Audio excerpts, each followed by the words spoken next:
ప్రకటన గ్రంథం 1వ అధ్యాయం.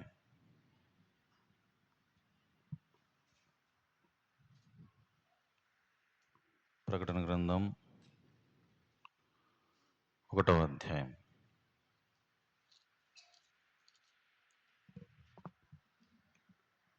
1, 2, 3 వచనాలు. 1వ వచనం నేను చదువుతాను, 2 మీరు చదవండి. యేసుక్రీస్తు తన దాసులకు కనపరచుటకు దేవుడు ఆయనకు అనుగ్రహించిన ప్రత్యక్షత. ఈ సంగతులు త్వరలో సంభవింపనై ఉన్నవి. ఆయన తన దూత ద్వారా వర్తమానం పంపి తన దాసుడైన యోహానుకు వాటిని సూచించెను.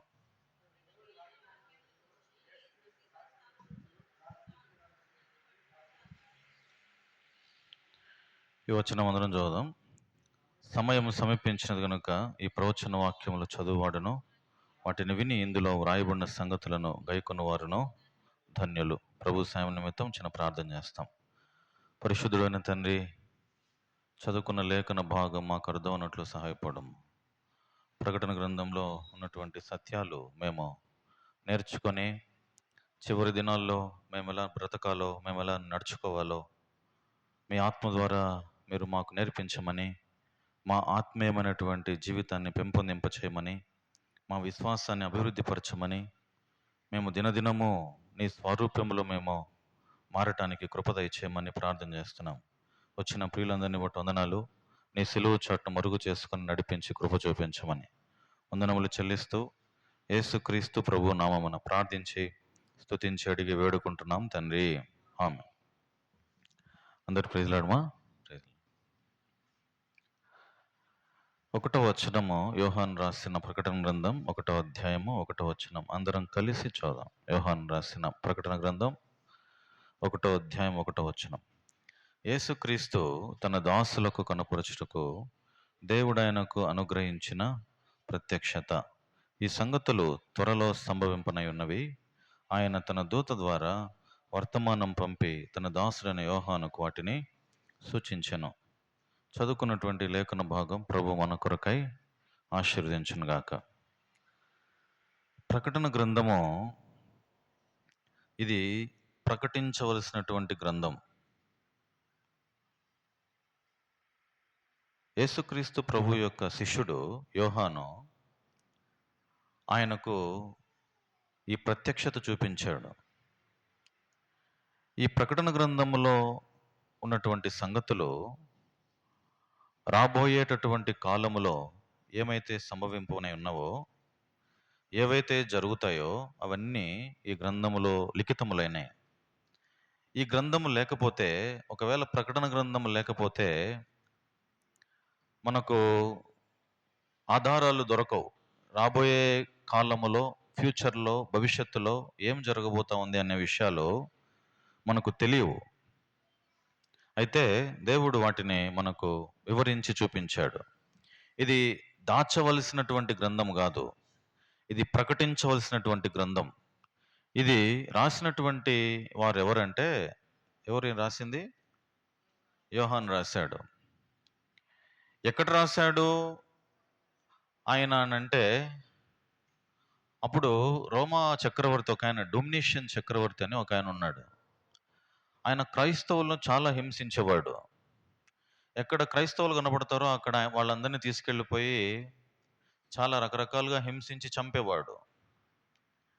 ఈ డొమినిషన్ చక్రవర్తి ఈయనను కూడా, ఈ యోహానును పట్టుకున్నాడు. యేసుప్రభుని నమ్ముకున్నాడని చెప్పి ఈయనను కూడా పట్టుకొని పోయి ఏం చేసినాడంటే, బాగా మండుతున్నటువంటి ఒక నూనెలో ఆయన్ను ముంచాడు. చంపాలని చెప్పి, ఆయన హింసించి ఆయన్ను చంపేయాలని చెప్పి ఆ నూనెలో ముంచాడు. ఆ నూనెలో ముంచినప్పుడు ఆయన చనిపోకపోతే ఈయనేంది ఇట్లా ఉన్నాడే, ఈయన కొత్తగా ఉన్నాడే, ఈ వ్యక్తి ఈ జీవితం ఏంది ఇట్లా ఉంది అని చెప్పి, ఒక వింతైన వ్యక్తిగా ఉన్నాడే ఈయన, ఏం జరుగుతుంది ఇతని జీవితంలో అని చెప్పి ఈయన ఏం చేసినాడంటే, చంపేయాలి ఎట్లయినా అని చెప్పి ఒక బావిలో తీసుకొని పోయి వేసేసినాడు.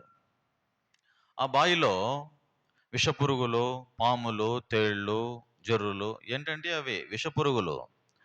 ఆ విషపురుగులతో అయినా కనీసం చచ్చిపోతాడేమో అని చెప్పి ఆ బావిలో వేసేసినాడు ఈ చక్రవర్తి. అయినా కూడా అక్కడ కూడా తన ప్రాణం ఏం పోలే. సరే, ఇక్కడ కూడా ప్రాణం పోలేదు కదా అని చెప్పి ఏం చేసినాడంటే ఆయన ఆ యోహానును తీసుకొని పోయి ఒక ఏకాంతంగా ఉన్నటువంటి మనుష్య సంచారం లేనటువంటి ఒక దీవి, మనుష్య సంచారం లేనటువంటి ఆ దీవిలో ఇతన్ని పడేసినాడు. మనుషులు లేరు, తిండి తిప్పలు లేవు, నీళ్లు లేవు, ఆహారం లేదు, కనీస వస్త్రాలు లేవు, ఏమీ లేవు, వసతులు లేవు. ఒక మనిషికి కనీస వసతులు లేకపోతే ఎన్ని రోజులు బతుకుతాడు? ఎన్ని రోజులు బతుకుతాడు? అన్నములే, నీళ్లులే, తిండి లేదు, ఏమి లేదు. అయితే ఎట్లా బ్రతుకుతాడు అన్ని రోజులు? ఇదంతా ఆలోచన చేసి ఏం చేసినాడంటే ఈ చక్రవర్తి మనుష్య సంచారం లేనటువంటి ఒక దీవిలో, ఆ పద్మాసు దీవి అని అంటారు దాన్ని, ఏమంటారు ఆ దీవి పేరు? పద్మాసు దీవి. ఆ దీవిలో పోయి పడేసినాడు. అక్కడ పోయి జీవించి ఏం తిన్నాడో ఏం రాసినాడో ఏమో తెలియదు, కానీ మొత్తం మీద ఆయనకు ఒక ప్రత్యక్షత, యేసుక్రీస్తు ప్రభువు వారు నేను నీకున్నాను అని ఆయనకు ప్రత్యక్షమైనాడు. మోషేకి దేవుడు కొండ మీద ప్రత్యక్షమైనప్పుడు ఆయన 40 రోజులు అన్నం తినలే, 40 రోజులు బైబిల్లో ఉంది ఆ మాట. ప్రత్యక్షమైనప్పుడు తిన్నాడా ఆయన? ఆకలి దప్పులు తిన్నాయా? ఏ దేవుడే సాక్షాత్తుగా దిగి ప్రత్యక్షమైనప్పుడు ఆకలి దప్పులు అనిపించవు. పరలోకములో మనము ఇక్కడ తింటున్నట్టుగా అక్కడేం పోయి తినం, ఆహారం తినం. ఏమనుంది బైబిల్లో అంటే, దేవుని రాజ్యము భోజనము పానము కాదు గాని నీతి సమాధానము పరిశుద్ధాత్మయందలి ఆనందం. ఆనందమే. ఆయన గాని ఒకసారి ప్రత్యక్షమైతే ఇంకా ఏమి కాబట్టవు. కాబట్టి ఈ యోహానుకు ప్రత్యక్షమై దేవుడు జరగబోయే సంగతులన్నీ వివరించి చూపించినాడు. పరిశుద్ధాత్మ ద్వారా ఆయన ఈ గ్రంథాన్ని రాశాడు. అయితే ఇక్కడ ఒక చిక్కు వచ్చి పడింది. సాతానుడు ఈ ప్రకటన గ్రంథము అంత వెలుగులోనికి నడిపించలే, వెలుగులోనికి తీసుకురాలే. ఎందుకు తెలుసునా? ఈ ప్రకటన గ్రంథము ఎక్కడ మనుషులు చదివి ఎక్కడ బాగుపడిపోతారో అని చెప్పి వాడు దీన్ని రహస్యంగానే ఉంచినాడు. ఈ ప్రకటన గ్రంథములో ఎన్నెన్నో మర్మాలు ఉన్నాయి. చివరికి వాని భవిష్యత్తు ఏమైపోతుందో అని చెప్పి ఈ గ్రంథంలోనే ఉంది. సాతానుడు ఏమైపోతాడో, సాతాను చివరికి వాని దశ ఎక్కడికి, వాని యొక్క గమ్యం ఏమిటో ఈ గ్రంథంలో రాయబడి ఉంది. ఇది మనుషులకు వివరించాలా, ఇది మనుషులకు తెలియాలని చెప్పి వానికి ఇష్టం లేదు. అందుకని ఇది దాచివేశాడు ఈ గ్రంథాన్ని. అయితే దేవుడు దయగల దేవుడు కాబట్టి ఇది మన ముందుకు తీసుకొచ్చినాడు. చాలామంది ఈ గ్రంథాన్ని చదవటానికి అంత ఇంట్రెస్ట్ చూపించరు, మక్కువ చూపించరు, ఆసక్తి చూపించరు. ఎందుకంటే తర్వాత చదువుదాంలే, ఇది మనకు అర్థం కాదులే అని అనుకుంటారు. అయితే పరిశుద్ధాత్మ దేవుడు ఇది జరగబోయే సంగతులు ఏమైతే ఉన్నాయో వాటన్నిటినీ తన ప్రియమైన భక్తునికి చూపించినాడు, శిష్యునికి చూపించినాడు, యోహానుకు చూపించినాడు. ఇలాంటి వారికి ఈ ప్రత్యక్షత దొరుకుతుంది అని మనము కొన్ని విషయాలు చూస్తూ వచ్చినాం. ఎవరికైనా గుర్తుందా?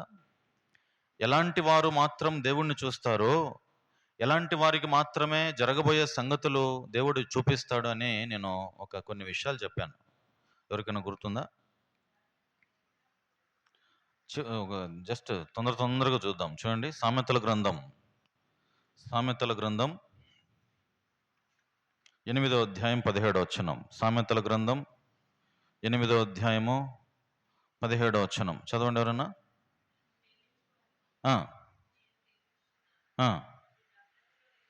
నన్ను జాగ్రత్తగా వెదుకు వారిని నన్ను కనుగొందురు. ఎలాంటి వారికి ప్రత్యక్షత? దేవుడు ఎలాంటి వారికి కనపడతాడు అని అంటే, ఎలాంటి వారికి?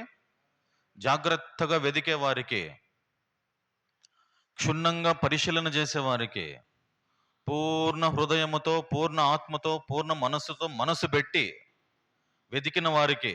మనసు పెట్టి చూడు అంటారు కొంతమంది. దేవుణ్ణి మనసు పెట్టి చూడు, ఆడనే ఉన్నాడు, ఇక్కడే ఉన్నాడు.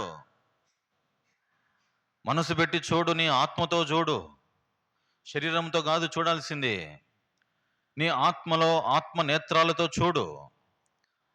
ఆయన వెదుకు బాగా. నన్ను వెదకువారు నన్ను కనుగొందురు, ఇర్మియా గ్రంథంలో రాయబడి ఉంది. నన్ను జాగ్రత్తగా వెదకువారు, ఇర్మియా గ్రంథం 29వ అధ్యాయం చూడండి. ఎలాంటి వారికి ఆయన కనపడతాడు? 29వ అధ్యాయం 13వ వచనం. మీరు నన్ను వెదకిన ఎడల పూర్ణ మనస్సుతో నన్ను గూర్చి విచారణ చేయని ఎడల మీరు నన్ను కనుగొందరు. ఎట్లా పెట్టాలా? ఎట్లా వెదకాలా? ఎన్నో మనస్సు, పూర్ణ మనస్సు పెట్టాలా. మనస్సులో ఇంకేమీ ఉండకూడదు. మనసులో పిల్లోళ్ళు, సంసారము, కుటుంబము అవన్నీ పెట్టుకున్నాం అనుకో, దేవుడు కనపడాడు. కనపడతాడా? కనపడాడు. పూర్ణ మనస్సు పెట్టాలా, ఆయనను వెదకాలా. ఈ యోహాను వెదికాడు. యోహాను పూర్ణ మనస్సుతో ఆయన వెదికాడు. ఆ దీవిలో ఎవరు లేరు, మనుషులు లేరు, మనుష్య సంచారం లేదు. నీవు తప్ప నాకు ఇంకెవరున్నారని చెప్పి ఆ మనసు పెట్టి వెదికాడు. అప్పుడు దేవుడు కనపడ్డాడు. ఆయనకు జరగబోయే సంగతులన్నీ చూపించినాడు. ఇంకా ఎలాంటి వారికి దేవుడు కనపడతాడు అని అంటే, హెబ్రీ పత్రికలో ఒక మాట రాయబడి ఉంది. హెబ్రీ పత్రిక 12వ అధ్యాయము 14వ వచనం. హెబ్రీ పత్రిక 12వ అధ్యాయం 14వ వచనం.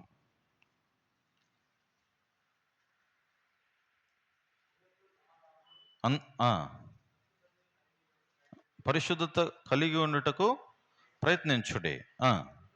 పరిశుద్ధత లేకుండా ఎవడునో ప్రభువును చూడడు. ఎలాంటి వారు దేవుణ్ణి చూస్తారు? ఎలాంటి వారికి ప్రత్యక్షత దొరుకుతుందంటే, పరిశుద్ధత కలిగిన వారికి, పరిశుద్ధత ఉన్నటువంటి వారు మాత్రమే దేవుణ్ణి చూస్తారు. మత్తయి సువార్తలో రాయబడి ఉంది ఒక మాట, హృదయ శుద్ధి గల వారు ధన్యులు, వారు మాత్రమే దేవుణ్ణి చూస్తారు. ఇంకెవరు చూడరు, వేరే వాళ్ళు చూడలేరు.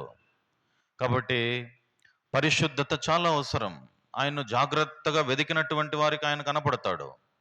తర్వాత ఇంకా రాయబడిన మాట ఏంటంటే, యోహాను పత్రికలో చూడండి, 3వ సంగతి, ఎలాంటి వారికి ఆయన కనపడతాడంటే, యోహాను సువార్త 14వ అధ్యాయము, యోహాను సువార్త 14వ అధ్యాయము 21వ వచనం. యోహాను సువార్త 14వ అధ్యాయము 21వ వచనం. నా ఆజ్ఞలను అంగీకరించి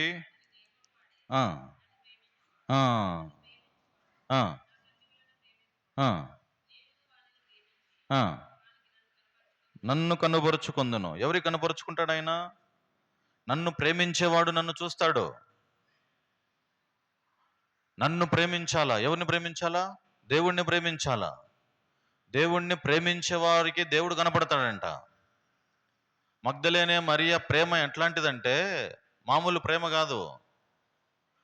ఆ మరియకు మొట్టమొదట చనిపోయిన తర్వాత యేసుక్రీస్తు ప్రభువారు పునరుత్థానుడై మొట్టమొదటగా కనపడినటువంటి వ్యక్తికి ఎవరు తెలిసిన వ్యక్తి? మగ్దలేనే మరియ. ఈ మరియ జీవితం ఒకప్పుడు ఎట్లునిందంటే, 7 దయ్యాలు బట్టి విపరీతమైనటువంటి గందరగోళం తన జీవితంలో. ఒక దయ్యం పడితేనే గందరగోళం అయిపోతుంది బ్రతుకంతా, ఏమైపోతుందో. అట్లాంటి ఈ బ్రతుకులో 7 దయ్యాలు పట్టినటువంటి ఈ మరియకు దేవుడు కనపడినాడు. ఎట్లా ప్రేమించిందంటే అట్లా ప్రేమించింది. అయ్యా, నా ప్రభువు కనపడడంలే, ఆయనను ఎక్కడ దాచిపెట్టారో చెప్పు, నేను ఎత్తుకొని పోతాను అంటాంది ఆమె. సమాధి దగ్గరికి పోయి ఒక్కటే ఆడామ సమాధి దగ్గరికి పోయి, సమాధి తోట దగ్గరికి పోయి, ఎవరన్నా పోతారా ఆడవాళ్ళు సమాధుల దగ్గరికి? పోగలుగుతారా? అంత లేదు, అంత ధైర్యం లేదు. ఎందుకంటే ఆమె ప్రేమించింది మామూలుగా ప్రేమించలే. నా ప్రభు శరీరాన్ని నేను ఎత్తుకొని వచ్చేస్తా. ఆయన అంతగా ప్రేమించింది. ఆయన లేకపోతే ఇంక బ్రతుకే లేదు ఆమెకు. ఒకప్పుడు ఎంత గందరగోళం అంటే చీకటి బ్రతుకు ఆమెది. 7 దయ్యాలు బట్టి చచ్చిపో అని చావలసినటువంటి బ్రతుకును ఆమెను దేవుడు బతికించినాడు ఆమెను. ఇప్పుడు అలాంటి ఆమె ఎట్లా ప్రేమించిందంటే దేవుణ్ణి అంతగా ప్రేమించింది. ఇంకెవరికి కనపడలే దేవుడు, ఆమెకు మాత్రమే కనపడినాడు. ఎందుకు చెప్పు? ఎందుకు కనపడినాడు ఆమెకు? ఆమె దేవుణ్ణి అంతగా ప్రేమించింది కాబట్టి. ఇక్కడ రాయబడిన మాట కూడా అదే, నన్ను కనపరుచుకొందును. నన్ను ఎవరైతే ప్రేమిస్తాడో, చూడండి ఆ మాట, నన్ను ప్రేమించువాడు నా తండ్రి వలన ప్రేమింపబడును, నేనును వారిని ప్రేమించి వారికి నన్ను కనపరుచుకొందును. నేను కనపడతాను వాళ్లకు. ఈ యోహాను కూడా అట్లా ప్రేమించినాడు. ఈ యోహానుకున్నటువంటి క్వాలిటీస్ ఏంటివంటే, గుణలక్షణాలు ఏంటివంటే, యోహాను దేవుణ్ణి జాగ్రత్తగా వెతికినాడు. ఎట్లా వెతికినాడంటే పూర్ణ మనస్సుతో వెతికినాడు. ఏదైనా ఒక వస్తువు పోతే మనము వెండిని వెతికినట్టు వెతకాల, బంగారు వెతికినట్టు వెతకాల. బంగారు వస్తువు ఏడన పోయిందనుకో, ఇంట్లో మనం అంతా ఊడ్చి వెతుకుతాం. వెతకమా? వెతకమా? ముక్క పుల్ల పోయిందనుకో, ముక్కు పుల్ల సీది ముక్కు పుల్ల పోయిందనుకో, మొత్తం మీద ఏడన పోయిందనుకో, దానికోసం ఎంతసేపు వెతుకుతాం? ఆఫ్టర్ ఆల్ ముక్కు పుల్లనే, పోతే పోయిందిలే అని అనుకోవచ్చునా?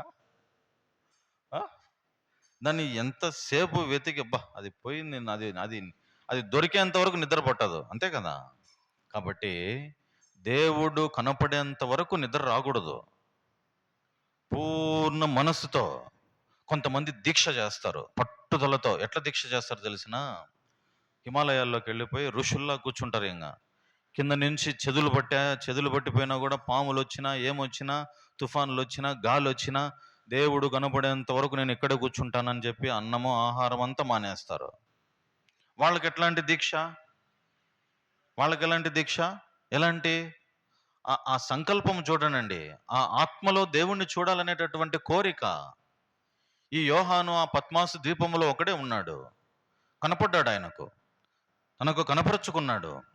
ఎందుకు కనపరుచుకున్నాడు? పూర్ణ మనస్సుతో వెదికాడు. తర్వాత ఏం చేసినాడు యోహాను? ఏం చేసినాడు? 3 సంగతులు ఇప్పుడు చూసినాం. పూర్ణ మనస్సుతో వెదికినాడు. పరిశుద్ధత కలిగిన వారు మాత్రమే దేవుణ్ణి చూస్తారని చెప్పాం కదా. పరిశుద్ధత కలిగి ఉన్నాడు. తర్వాత 3వ విషయం, ఆయనను ప్రేమించిన వారికి ఆయన కనపడతాడు. ఎలాంటి వారికి కనపడతాడు దేవుడు? ప్రేమించిన వారికి. సంఖ్యాకాండంలో ఇంకొక మాట రాయబడి ఉంది. సంఖ్యాకాండం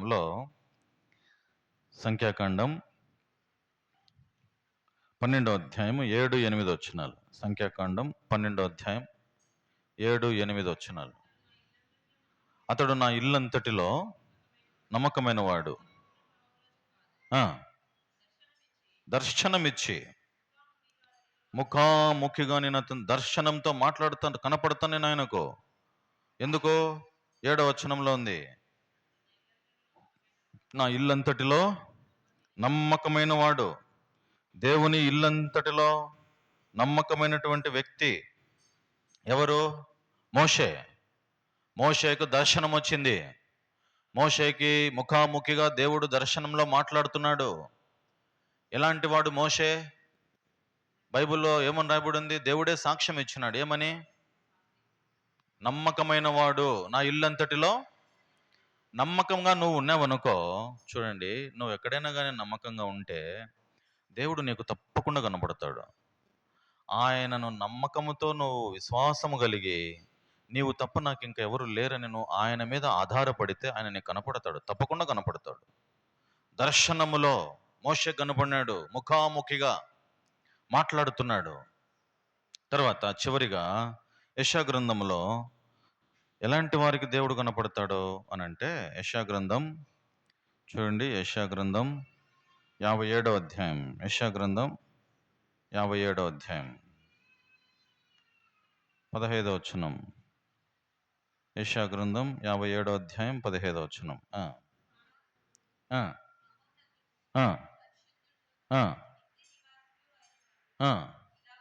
సెలవిచ్చుచున్నాడు, నేను మహోన్నతమైన పరిశుద్ధ స్థలముల్లో నివసించువాడను అయినను వినయము గల వారి ప్రాణమును ఉజ్జీవింపజేయుటకును, నలిగిన వారి ప్రాణమును ఉజ్జీవింపజేయుటకును నివసించుచున్నాను. ఎక్కడ నివసిస్తున్నాడు దేవుడు? వినయము గల వారి దగ్గర, దీన మనస్సు గల వారి దగ్గర, తగ్గింపు హృదయము కలిగిన వ్యక్తుల దగ్గర దేవుడు నివసిస్తున్నాడు. వారి దగ్గరే దేవుడు ఉన్నాడు. డాంబికంగా గర్వంగా ఉన్నటువంటి వ్యక్తుల దగ్గర దేవుడు లేడు. ఎవరైతే తగ్గింపు కలిగి ఉంటారో, దీనత్వం కలిగి ఉంటారో, వారి దగ్గర మాత్రమే దేవుడు ఉన్నాడు. యేసుప్రభు అంటాడు, ఏమంటాడంటే, నేను సాత్వికుడను, దీన మనస్సు గలవాడను. దేవుడు ఎక్కడ నివసిస్తాడో? ఎక్కడ నివసించే చోట ఎక్కడ? దీన మనస్సు గలవ. ఇప్పుడు ఈ యోహానుకు 5 లక్షణాలు ఉన్నాయి. ఒకటేమో జాగ్రత్తగా వెతుకుతున్నాడు దేవుణ్ణి. రోజు ఆయన కనపడకపోతే ఆయనకు నిద్ర పట్టదు. ఆయన కనపడితే చాలంతే. వెతుకుతున్నాడు, పరిశుద్ధత కలిగి ఉన్నాడు, తర్వాత ప్రేమిస్తున్నాడు, ఇంకేం చేస్తున్నాడు? నమ్మకంగా ఉన్నాడు, ఇంకా వినయంగా ఉన్నాడు, తగ్గింపు స్వభావంతో ఉన్నాడు, ఇవన్నీ కలిగి ఉన్నాడు. ఇంకా చాలా ఉన్నాయి. అయితే ఈ ఈ ప్రాముఖ్యమైనవి చెప్పినా మీకు, దేవుడు కనపడాలంటే ఈ 5 సంగతులు ఈ యోహానుకు ఉన్నాయి కనుక దేవుడు ప్రత్యక్షమైనాడు. అబ్రహాముకు దేవుడు ఒక వాగ్దానం ఇచ్చినాడు. ఏమని చెప్పినాడంటే, అబ్రహామా, నేను చేయబో కార్యము, నేను ఏమైతే చేయబోతున్నానో, ఫ్యూచర్లో భవిష్యత్తులో ఏమైతే జరగబోతా ఉందో, నీ సంతానము కానీ ఇశ్రాయేలీయుల ప్రజలు ఎక్కడుంటారో, వారు ఎక్కడ నివసిస్తారో, వారి గమ్యం ఏమిటి, వారి పోషణ ఎట్లా, నువ్వు నన్ను నమ్మేసి నీ ఊరు వదిలిపెట్టేసి వచ్చినావు కదా, నీ సంతానం ఇసుక రేణువుల వలె అయ్యింది కదా, ఇప్పుడు నీ సంతానం గురించి నువ్వు ఆలోచిస్తున్నావు కదా, నీ సంతానం ఏమైతుందో, నీ సంతానం విషయమే నువ్వు ఆలోచిస్తున్నావు కాబట్టి జరగబోయే కార్యముని నీకు చెప్తాను అని అన్నాడు. ఎక్కడన్నాడు తెలిసిన? చూడండి అన్నమాట. ఆదికాండం గ్రంథం 18వ అధ్యాయం. ఆదికాండం గ్రంథం 18వ అధ్యాయం 17వ వచనం.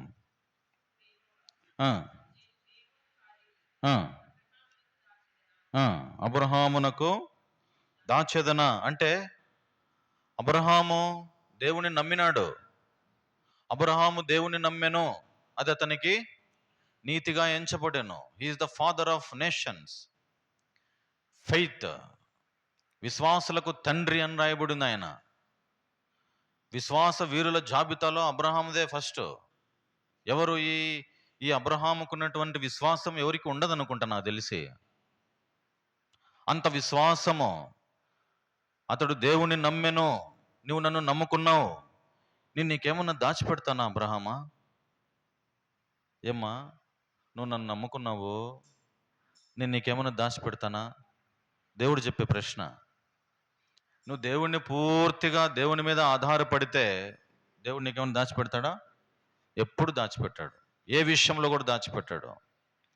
ఈ యోహాను శరీరధారిగా యేసుక్రీస్తు ప్రభు వారిని తాకి చూసినాడు, ఆయనను కళ్ళల్లో కళ్ళు పెట్టి చూసినాడు. ఇవన్నీ వాక్యాలు ఉన్నాయి, నేను చెప్పడంలే.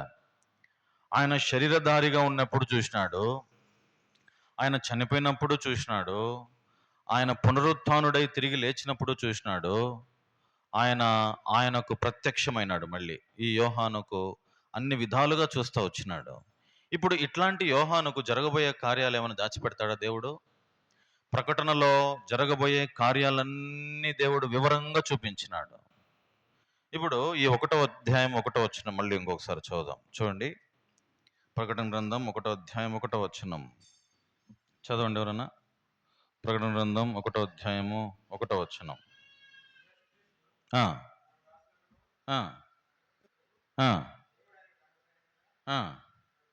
ప్రత్యక్షత. ఈ సంగతులు త్వరలో సంభవింపనై ఉన్నవి. ఇప్పుడు ఈ సంగతులు త్వరలో సంభవింపనై ఉన్నవి. మనందరికీ, చాలా మందికి చాలా ఆశ ఉంటుంది భవిష్యత్తు తెలుసుకోవాలని. ఉంటుందా ఉండదా? రేపు ఏం జరుగుతుందో అని తెలుసుకోవాలని చాలా ఆశ ఉంటుంది. ఉంటుందా ఉండదా? ఇప్పుడు అదే బాబు, రేపు నువ్వు చచ్చిపోతావు అని నీకు ముందుగానే భవిష్యత్తు తెలిసిందంటే, రేపు నీ చివరి రోజు అని నీ భవిష్యత్తు తెలిసిందంటే, అప్పుడు నీకేమనిపిస్తుంది? ఇది రేపే నువ్వు చచ్చిపోతావు, ఈ టయానికి 5 గంటలకు నువ్వు చచ్చిపోతావు అని అంటే అప్పుడు నీకేమనిపిస్తుంది? చెప్పండి, పర్వాలే. ఏమ్మా నువ్వు చచ్చిపోతావు అంటే నీకేమనిపిస్తుంది? భయం, ఆందోళన. అందుకనే దేవుడు ఇది ప్రోత్సహించాడు. జాతకం చెప్పించుకోమని ప్రోత్సహించాడు. జాతకాలు చూసుకో, పోయి జాతకాలు చూడు అని చెప్పి ఏం చెప్పడు. కొంతమంది పెళ్ళిళ్ళు చేసేదానికి జాతకాలు చూసుకుంటారు.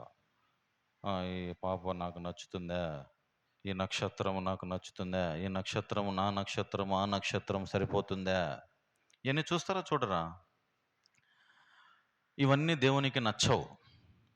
శకునము చూడడం దేవునికి నచ్చదు.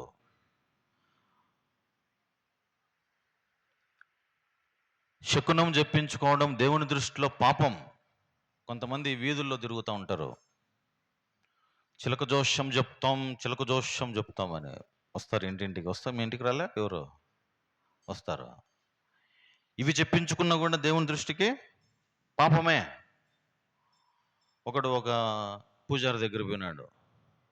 పూజారి దగ్గరికి పోతే ఆ పూజారి మనిషిని చూసి, వాడు నువ్వేం చేస్తావు బాబు అని, నేను ఒక కంపెనీ పెట్టుకున్నాను అన్నాడు. బాగా ధనవంతుడు అనుకొని ఈ పూజారి ఏం చేసినాడంటే ప్లాన్ చేసి, ఈ పిల్లోడిని ఎట్లయినా సరే రోజుకు రప్పించుకోవాలని చెప్పి, బాబు నీకు ఒక నక్షత్రం తక్కువ ఉంది. ఏం తక్కువ ఉంది? నీకు ఒక నక్షత్రం తక్కువ ఉంది. నువ్వు రోజు నా దగ్గరకు వచ్చి నన్ను మొక్కి ప్రదక్షిణ చేసుకొని నేను ఏదైతే ఏదైతే చల్లుతానో అది చల్లించుకొని పోతా ఉండాలి రోజు నువ్వు అన్నాడు. రోజు దక్షిణ వేయాల. వాడు రోజు వచ్చి దక్షిణ వేసి, స్వామి నక్షత్రం వచ్చిందా నాకు, ఇప్పుడే రాదు ఇంకా వస్తుంది, నువ్వు రోజు కనపడాలి నాకు, రోజు కనపడితేనే వానికి నక్షత్రం కనపడుతుందంట. అట్లా కొంతమంది ఏం చేస్తారంటే మనుషులతో ఆటలాడుకుంటారనమాట. కాటికాపురి వ్యక్తి ఒక ఆయన రోడ్డు మీద పోతా ఉంటే, నువ్వు చచ్చిపోతావు అన్నాడు ఒక ఆమెను చూసి. నువ్వు రేపు చచ్చిపోతావు అన్నాడు. అమ్మ ఇదే చచ్చిపోతానంట ఆడే అని. స్వామి రా మా ఇంటికి రా అని చెప్పి పిలిచి, ఇంటికాడికి పిలిచి, బియ్యము ఎంత కావాలి చెప్పు, ఎంత కావాలి చెప్పు అని చెప్పి లెక్క ఇచ్చింది. మీ ఇంట్లో ఏమున్నాయి అని ఎత్తరా, మా పప్పులు గిప్పులు, మీ ఇంట్లో ఏమున్నాయో అన్నీ పప్పులు గిప్పులు అన్నీ ఎత్తుకున్నా అని చెప్పి మొత్తం అన్ని సంచులు వేసుకున్నాడు, ప్యాక్ చేసుకొని పోతున్నాడు. అంటే మనకు తెలిసిన భవిష్యత్తు ఏందో. మీ జీవం ఏ పాటిది అని రాయబడింది. అంతలో కనపడి అంతలో మాయమైపోయే ఆవిరి వంటిది. అందుకనే దేవుడు భవిష్యత్తు గురించి నువ్వు శకునం చెప్పించుకో, నువ్వు జ్యోతిష్యం చెప్పించుకో అని చెప్పి చెప్పడు ఎక్కడ కూడా. అది దేవుని దృష్టికి చాలా తప్పు. అయితే ఈ విషయాలు ఎందుకు దేవుడు ఇక్కడ రాసి పెట్టాడు, జరగబోయేటటువంటి సంగతులు ఇక్కడ ఎందుకు వివరించి చూపించాడు అని అంటే, మనము సిద్ధపాటు కలిగి ఉంటామని, ఆయన రాజ్యానికి సిద్ధపడతామని, శత్రువు చేతిలో మోసపోకూడదని, శత్రువు మనల్ని రోజు ఎవరిని మింగుదునా అని చెప్పి గర్జించు సింహం వలె తిరుగుతూ ఉన్నాడు వాడు. వాని పనే అది. అక్కడ రాయబడిన మాట ఏంటంటే, ఆయన తన దూత ద్వారా వర్తమానం పంపి నా పైన ఈ సంగతులు త్వరలో సంభవింపనయున్నవి ఇవి. దాచబడినటువంటి గ్రంథము కాదు ఇది. ఏమైతే జరగబోతాయో అవన్నీ చూపిస్తున్నాడు దేవుడు ముందుగానే.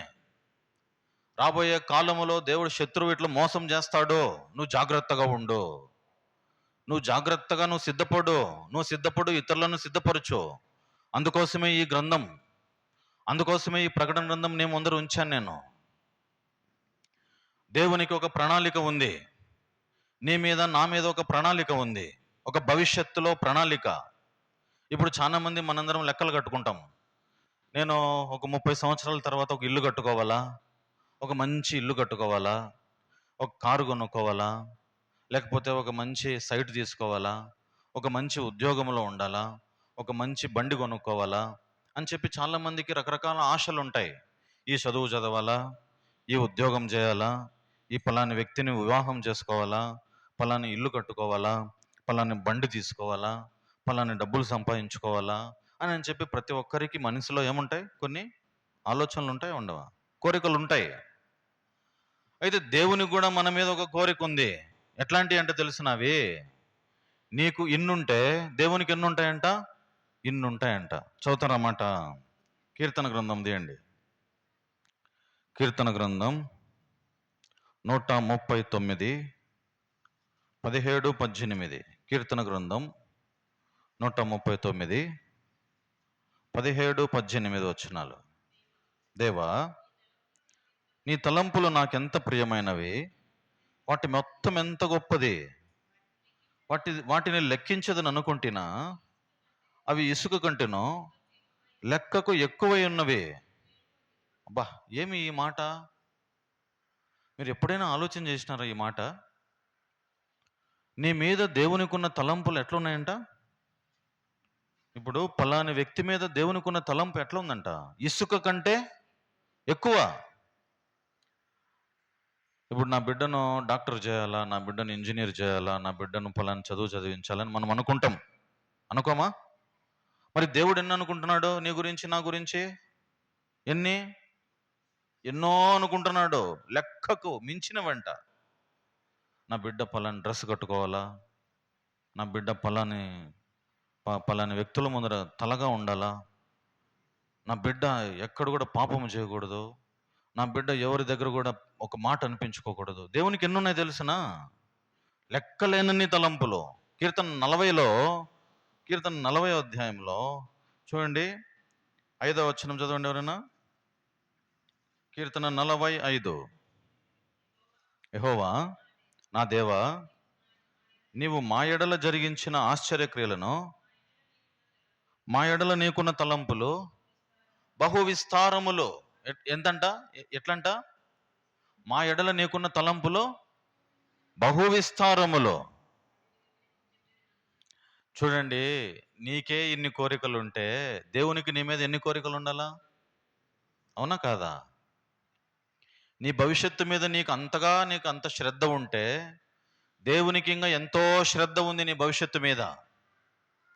యోబు గ్రంథంలో రాయబడి ఉంది, నువ్వు ఈరోజు ఎన్ని అడుగులు వేసినావో ఆ అడుగులతో కూడా లెక్క చెప్తాడు దేవుడు. మత్తయి సువార్తలో రాయబడి ఉంది, నీ తల వెంట్రుకలు నీ తలకు ఎన్ని వెంట్రుకలు ఉన్నాయో ఆయన లెక్కించి పెట్టినాడు. ఇప్పుడు నీ కాలగతులు, నా కాలగతులు దేవుని వశంలో ఉన్నాయి. ఆయన చూస్తున్నాడు. ఆయన సంకల్పం ఏమిటో తెలిసినా? నీ మీద, నా మీద ఆయన సంకల్పం ఏమిటో తెలిసినా? అందుకని ఒక మాట చెప్తాడు, ఏమంటాడంటే, మీ తలంపుల కంటే నా తలంపులు, చదవండి అన్నమాట. యెషయా గ్రంథం 55వ అధ్యాయం. యెషయా గ్రంథం 55వ అధ్యాయం 8వ వచనం. యెషయా గ్రంథం 55:8.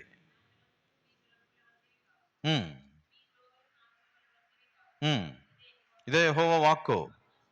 ఆకాశములు భూమికి పైన ఎంత ఎత్తుగా ఉన్నవో, మీ మార్గముల కంటే నా మార్గములు, మీ తలంపుల కంటే నా తలంపులు అంత ఎత్తుగా ఉన్నవి. మన తలంపుల కంటే దేవుని తలంపులు చాలా ఎత్తుగా ఉన్నాయి. నువ్వేదో చెడిపోవాలని కోరుకోవడం లేదు, నువ్వు అప్పుల పాలైపోవాలని కోరుకోవడం లేదు, నువ్వేదో అనారోగ్యముతో కుంగిపోయి, కుమిలిపోయి, కుసించిపోయి, నశించిపోవాలని దేవునికి ఇష్టం లేదు. దేవుడు నీ మీద ఎన్నో కోరికలు కలిగి ఉన్నాడు. పరలోకపు తండ్రి.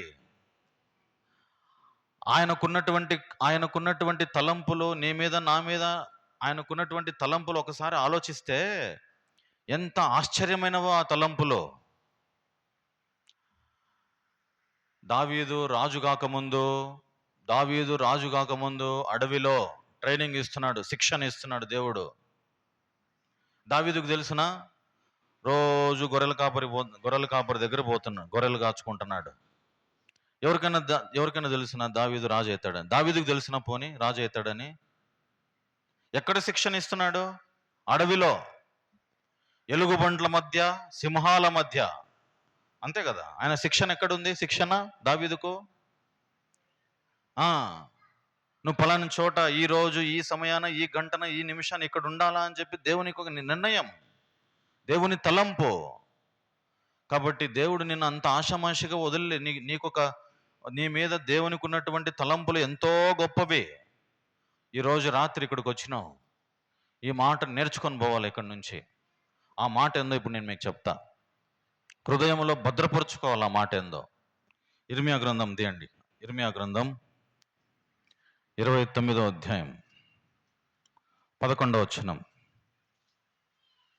ఇర్మియా గ్రంథం 29వ అధ్యాయము 11వ వచనం. అందరు తీసినారా? అందరు తీసింటే అందరం చూద్దాం. ఇర్మియా గ్రంథం 29వ అధ్యాయము 11వ వచనం. నేను మిమ్మును గూర్చి ఉద్దేశించిన సంగతులను నేను ఎరుగుదును. రాబో కాలమందు మీకు నిరీక్షణ కలుగునట్లుగా అవి సమాధానకరమైన ఉద్దేశములే గాని హానికరమైనవి కావు. ఇదే యెహోవా వాక్కు. ఈ మాట అందరూ నేర్చుకోండి. దేవునికి మన ఎడల, మన మీద ఉన్నటువంటి తలంపులు ఎంతో విస్తారంగా ఉన్నాయి, ఇసుక వలె ఉన్నాయి. నిరీక్షణ కలుగునట్లు సమాధానకరమైన ఉద్దేశములే. మీకు ఒకవేళ ఏమైనా కీడు జరిగిందేమో, ఆ కీడు వెనకాల ఏముంది? మేలే ఉంది అని రాయబడి ఉంది బైబిల్లో. నువ్వు దేవుణ్ణి నమ్ముకున్నావు, ఆషామాషి దేవుణ్ణి కాదు, జీవము గల దేవుణ్ణి నమ్ముకున్నావు. ఆ దేవుని దృష్టిలో ఉన్నావు నువ్వు. రోజు నిన్ను చూస్తున్నాడు. ఎన్ని గంటలకు లేచినాడు, ఎన్ని గంటలకు ఆహారం తిన్నాడు, ఏం చేస్తున్నాడు, నా బిడ్డ ఎక్కడున్నాడు, ఏం చింతిస్తున్నాడు అని నీ మీద ఎంత శ్రద్ధ ఉందంటే అంత శ్రద్ధ. నిఘా పెట్టున్నాడు, ఇట్లా నిఘా పెడుతున్నాడు ఆయన. నేను చూస్తున్నా ఆయన ఆయన ఆయన యొక్క ప్రత్యక్షత దినము చూస్తున్నాను ఆయనని. ఓ ఇశ్రాయేలు, నీదు భాగ్యమో ఎంత గొప్పది. ఆయన దృష్టికి ఎంత గొప్పవాడివి తెలిసిన నువ్వు, ఎంత అదృష్టవంతుడు అంటే అంత అదృష్టవంతుడివి. లోకంలో ఎవరికి లేదో ఈ భాగ్యం. ఓ ఇశ్రాయేలు, నీదు భాగ్యం ఎంత గొప్పది.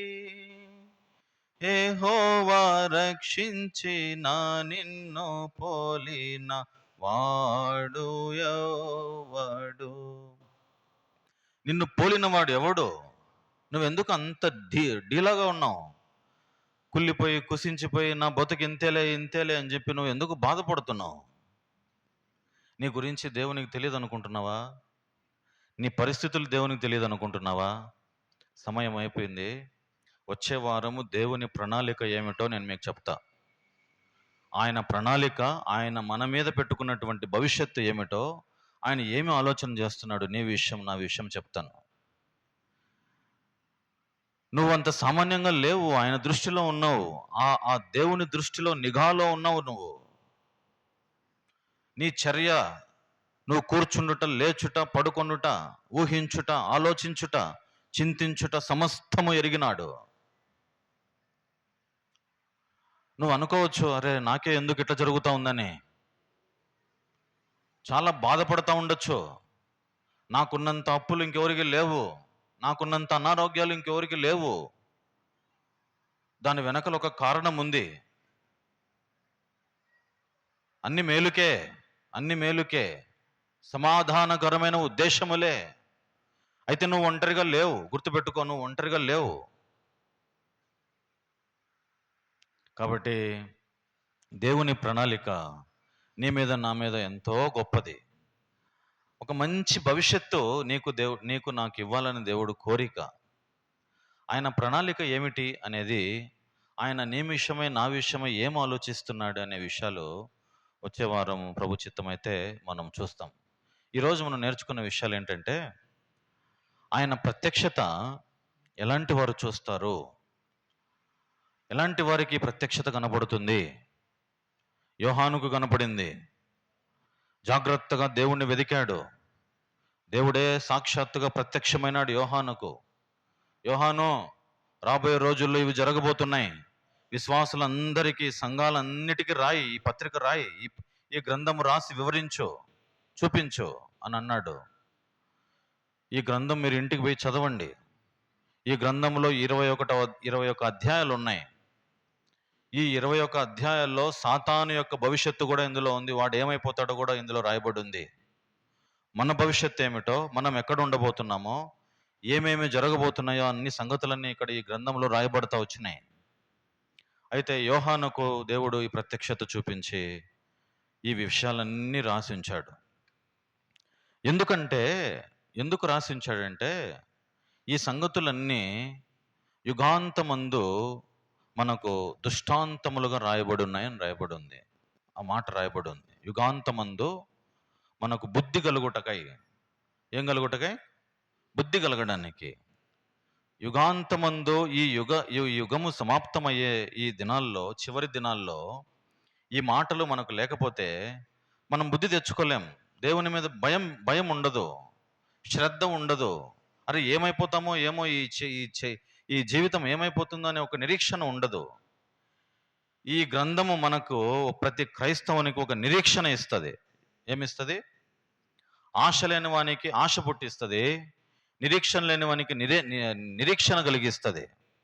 నిరాశలో ఉన్నటువంటి వ్యక్తిని జీవితాన్ని మారుస్తుంది. కుంగిపోయినటువంటి బ్రతుకులను బ్రతుకులను ఏం చేస్తుందంటే లేవనెత్తుతుంది ఈ యొక్క గ్రంథం.